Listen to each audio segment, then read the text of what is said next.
This is Victory Monument, one of the busiest places in Bangkok. A place millions pass through every single day. But almost no one stops. And even fewer ask what it really stands for.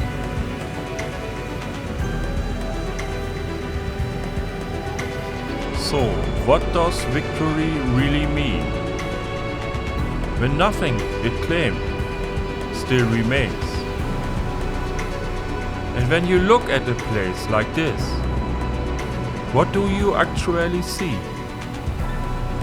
I'd be curious to hear your thoughts, not just in passing, but in your own words, down below.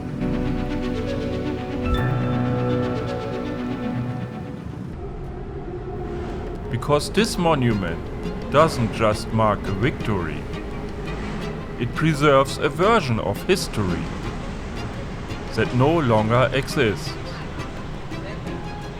And to understand why, we have to go back to a war that most people have already forgotten.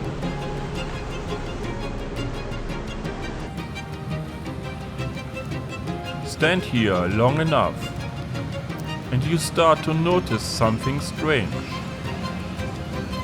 Nobody really look at it. Not the commuters rushing past, not the tourists checking their phones. Even the ones standing closest rarely raise their eyes. It's too familiar, too constant. Like something that has always been there. And maybe that's the point. Because the longer something exists, the less we question it. It becomes part of the background. Like the noise of the city.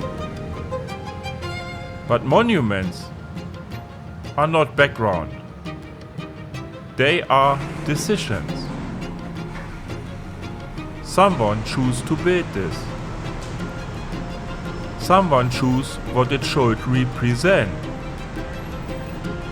And more importantly, someone choose what it should leave out.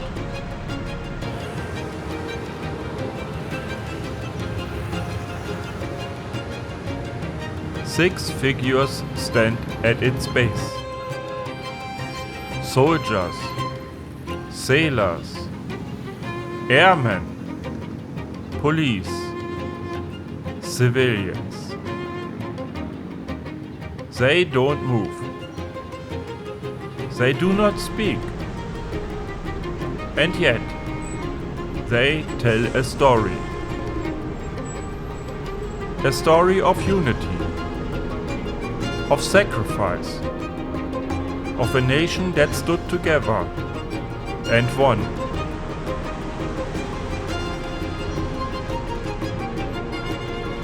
But history is rarely that clean. The monument looks permanent. Its message looks certain. But certainty is often the first illusion a monument creates. And in a city that never stops moving, that illusion can feel even stronger. Because motion makes stillness look truthful. And stone makes politics look eternal. But neither one should be trusted too quickly.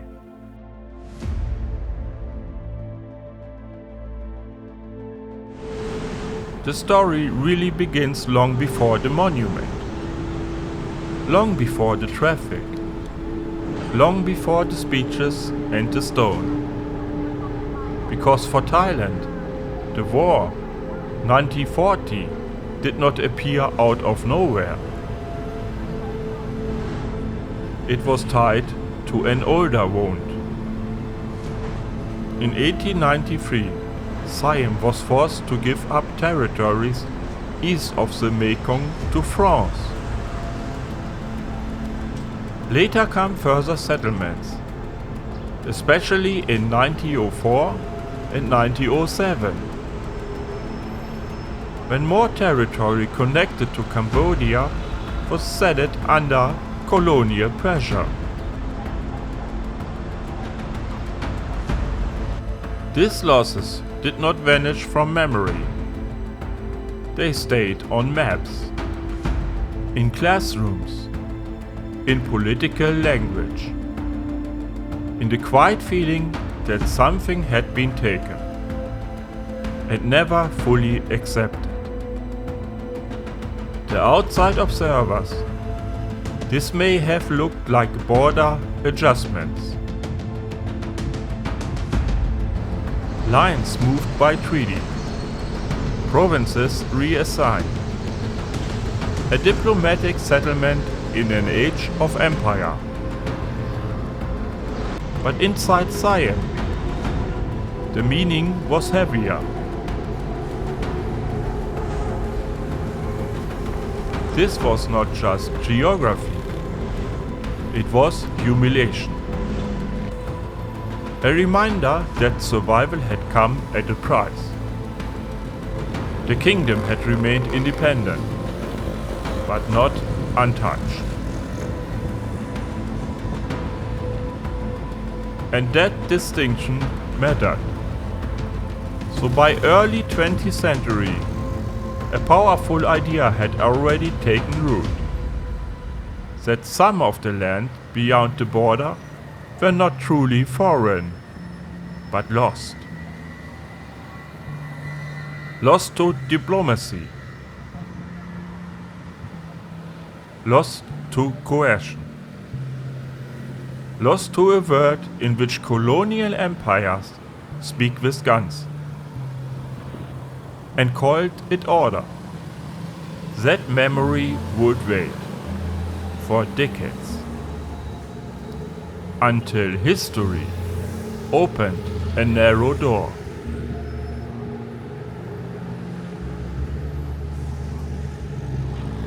That door opened in a very different Thailand. After the 1932 revolution, absolute monarchy was broken, and political power shifted towards a new military-led order. Out of that world rose Plaek Phibunsongkhram, one of the central figures of the new regime. He strengthened the army. He celebrated discipline. He promoted military values in public life. And after becoming premier in December 1938, he pushed the country toward a harder, more nationalist tone.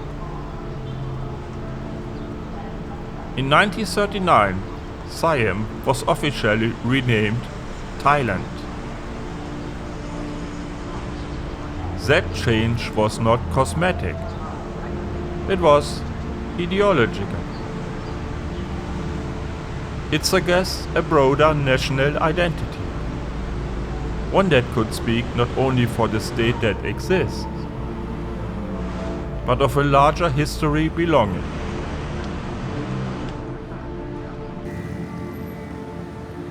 A nation redefined, a nation mobilized, a nation encouraged to remember old losses,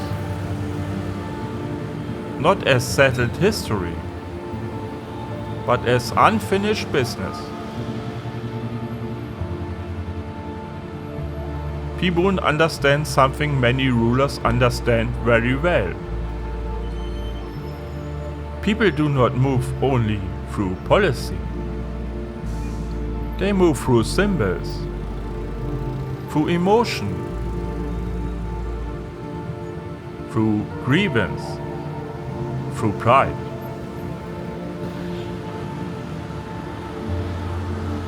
And in that atmosphere, the memory of territory lost to France become politically useful.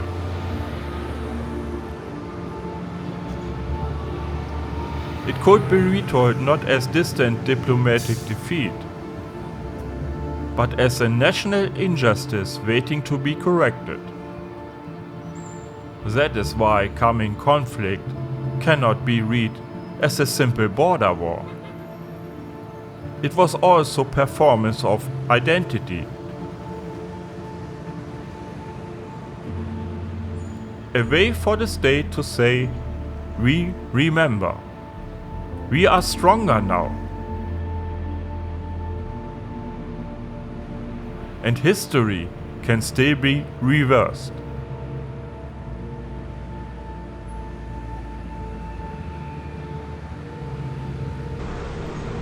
Then the wider world cracked open. In 1940, France fell in Europe.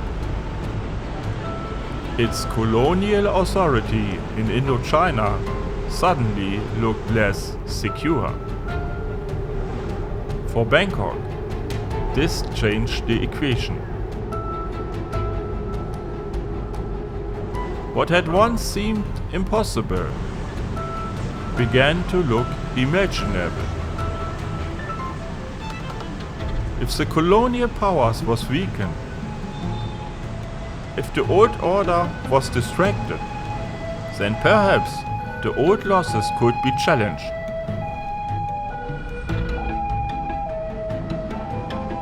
Border incidents increased. Then came open conflict.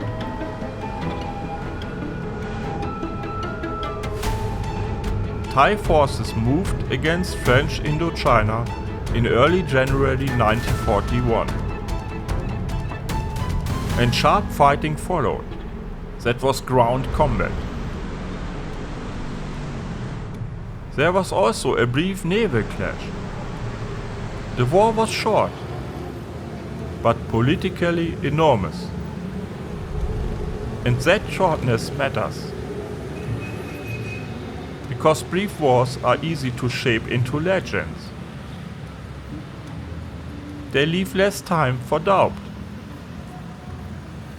less time for exhaustion, less time for public illusions. A fast campaign can be represented as proof of will, proof of readiness, proof that the nation has regained its nerve. That is exactly the kind of story a government like Phibun's could use. For Thai audiences at the time, this was not just a military operation. It was the return of agency. A demonstration that the country no longer had to accept the map it had inherited. A demonstration that the country no longer had to accept the borders as it was. For a government built on nationalism and military prestige, that was invaluable. At last, there was a battlefield that seemed to answer an old grievance. And if you're still here, you already seen more than most people ever do. Because stories like this don't disappear by accident. They fade when no one keeps looking. But this is where the story becomes more complicated. Because Thailand did not achieve its settlement in a vacuum. Japan was already rising across the region.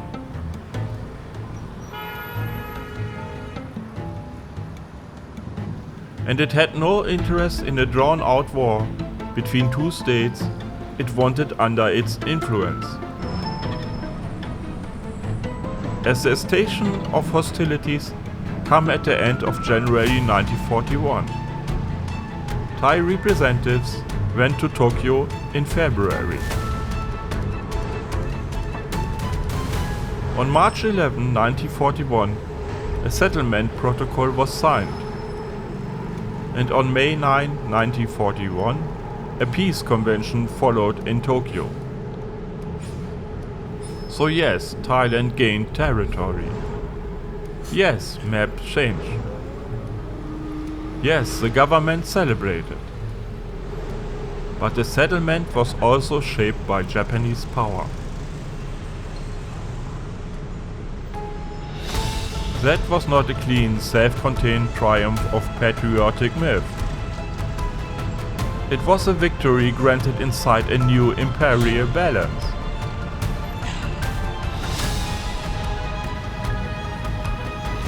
That makes the monument more interesting and more tragic. Because what it presents as certainty was already dependent on forces larger than Thailand itself. This is the key tension. The monument says, we won. History says, for a moment, under conditions that would not last. And that difference. And that difference between permanent stone and temporary advantage is the emotional center of the whole film. Still, for the government of the time, the emotional effect was real. A lost territories narrative had finally been given visible proof. Old humiliation had been answered with action. The state could point to land, to maps, to sacrifice, and say that history had turned back in Thailand's favor. That mattered in a country being rapidly reshaped from above. New nationalism needs symbols. It needs ritual. It needed public emotion. And above all, it needed a scene. Victory Monument would become that scene. Not simply a memorial to the dead, but a stage set in concrete. A place where the state could convert a brief wartime outcome into a lasting national image. The message was simple enough to survive. Thailand had stood up. Thailand had recovered what was lost. Thailand had entered modern history not as a victim, but as an actor. Whether that message was complete was another question. The monument itself followed quickly. Its cornerstone was laid on June 24, 1941. And it was dedicated about a year later. That speed tells you something. This was not a distant, reflective memorial built after decades of contemplation. It was immediate, political, urgent. It emerged while the meaning of the war was still hot, still useful, still available to be fixed in public space. Its design was also revealing, modernist, monumental, visibly shaped by international architectural language. Even while the regime used to protect nationalism and anti-colonial feeling. That paradox matters. A monument meant to celebrate freedom from colonial humiliation. Spoke in a visual language borrowed from the modern world empire, had helped shape. It was meant to look progressive, authoritative, decisive. And the location mattered just as much as the design. Set at a major junction. It was not hidden away in reverence. It was inserted into movement, into circulation, into the future-facing fabric of Bangkok. The surrounding urban development helped present the monument as part of a new era. A capital projecting outward. A state claimed not only in memory, but modernity itself.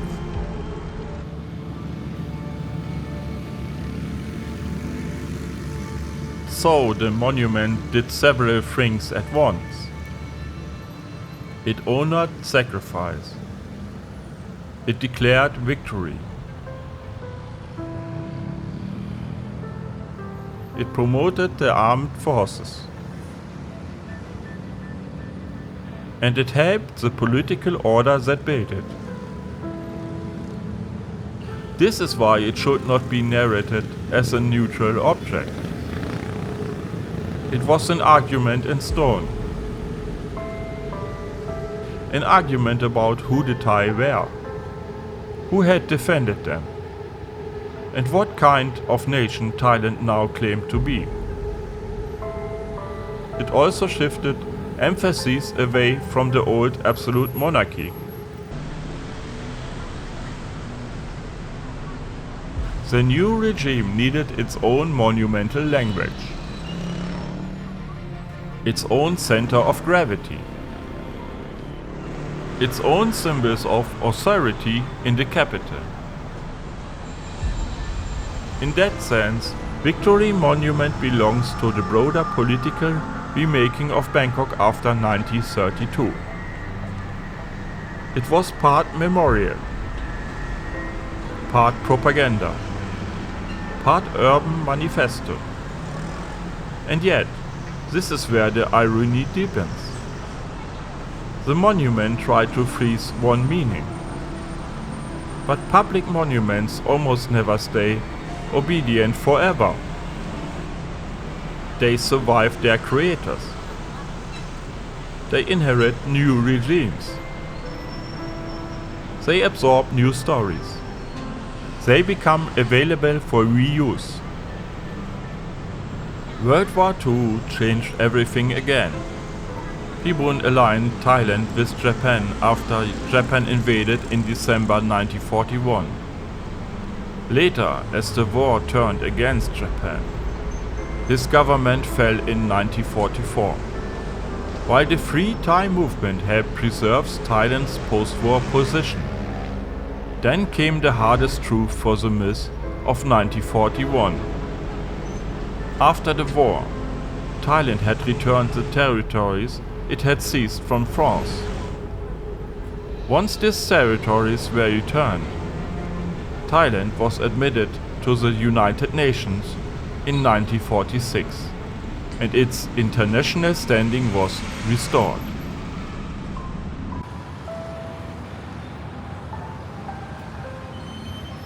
So the battlefield gain that had justified celebration and helped inspire the monument did not endure. That is the line that gives the ending its force.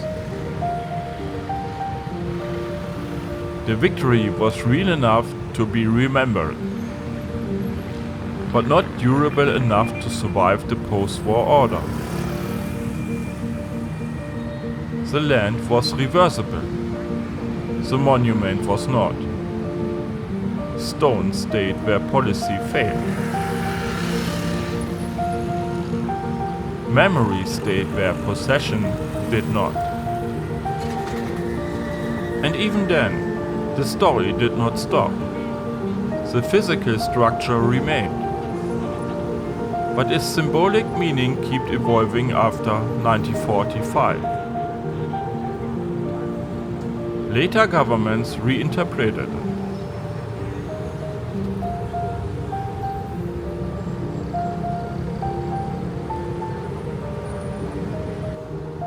Scholarly work on the monument notes that names of dead from World War II and the Korean War were later added to the plinth, helping recast the site as a broader symbol of military sacrifice and national legitimacy.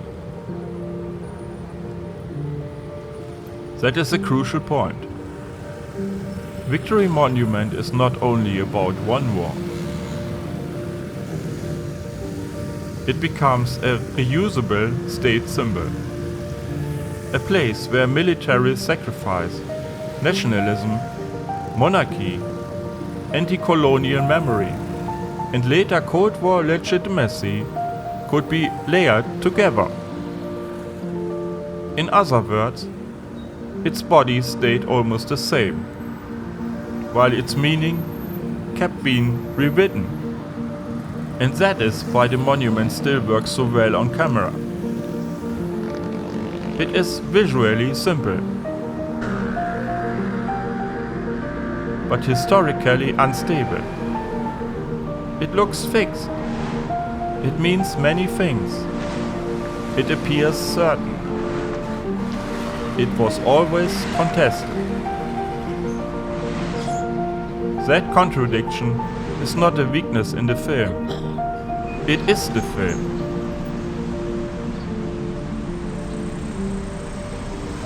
Maybe that is what monuments do best.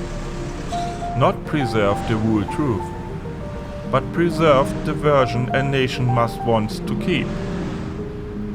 And if that is true here, then the question is not only what happened in 1941.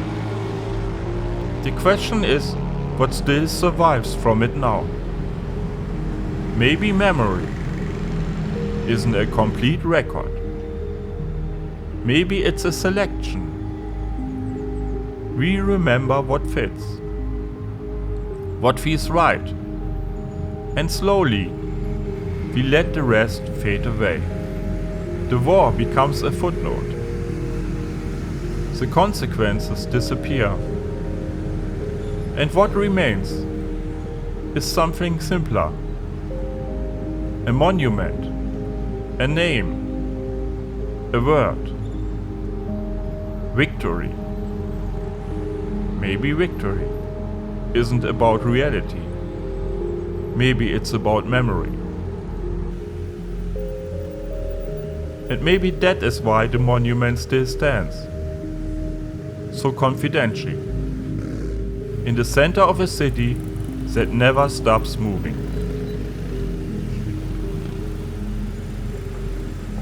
If you want to explore more stories like this, the ones that don't always stay visible on the surface, you'll find them here. And for those who choose to go deeper, there is a way to become part of it. But either way, thank you for being here.